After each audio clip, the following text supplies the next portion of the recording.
Welcome back, and moving overseas. Chaos erupted in Belgium when people again protested against the latest round of COVID lockdowns in Europe. Several European nations have restricted population movement ahead of the holiday season, especially against those unvaccinated. Elman Lee reports. Defying a lockdown aimed at tamping down a resurgence of COVID infections, tens of thousands of people marched across central Brussels to voice their anger for the government. Some were unhappy with the latest rules, which they felt were a vaccination campaign in disguise. We want our freedom, and being injected by something that's not tested well, being not able to work where you want to work, to be where you want to be, that's not where we stand for. That's not freedom, that's not where we live. We live in West Europe, and we just want to be free like we were before.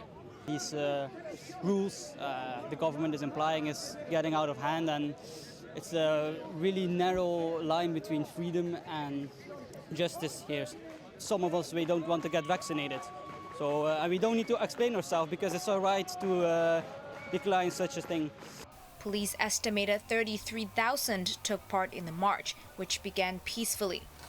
Most had already left for home when a crowd of several hundred people turned rowdy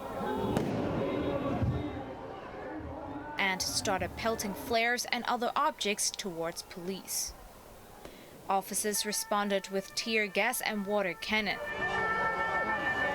Brussels was the latest European city to descend into chaos over the weekend, as protests against lockdowns and vaccinations turned violent.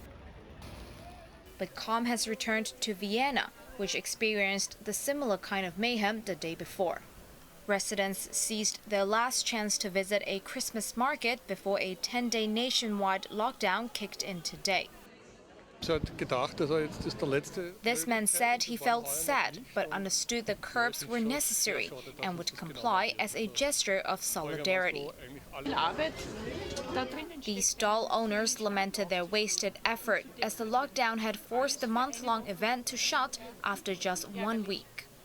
Several European nations are struggling to contain record COVID infections since autumn, prompting a fresh warning from the World Health Organization. But its call on people to get vaccinated could fall on deaf ears, as more have grown tired of COVID restrictions. Ultimately, HKIBC.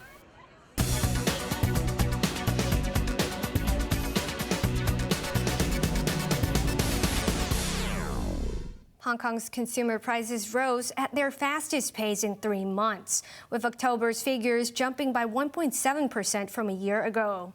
The surge was led by higher electricity, gas, and water tariffs. Annie Lau reports.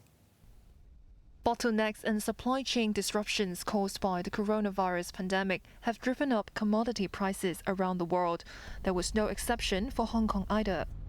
Latest government figures showed that consumer prices went up by 1.7% last month from a year ago. This compared with a 1.4% rise in September and 1.6% increase in August. Netting out the effects from the government's one-off relief measures, the rate of inflation in October came in at 1.1%, a tad higher than in the month before. A major contributing factor was costlier electricity, gas and water, with last month's figure soared by 28.1%. Food prices rose 2.2%, with fresh vegetables reporting a notable rise of 5.1%.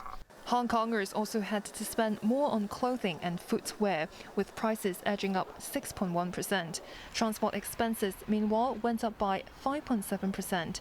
A government spokesman expected inflationary pressure to remain in the near term, citing the gradual economic recovery. The underlying inflation, however, should remain largely in check as domestic cost pressures were tame. Annie Lau, HKIBC. Now let's take a look at the markets. Hang Seng Index was down 98 points. Top 10 active stocks: Tencent's down $1.60, Meituan's down $6.80, and BYD company's up $17.20. JD.com's up $6.80, and Bilibili's down $66. Forex against Hong Kong dollar, euros trading at 8.78, British pound at 10.47, and Australian dollar at 5.65. UK market FTSE 100 is currently up 0.23 points. On to the weather now. It will be cool and dry tomorrow. Temperatures will range from 15 to 20 degrees. Expect more cool and very dry weather over the next few days. Now let's take a look at the weather around the world.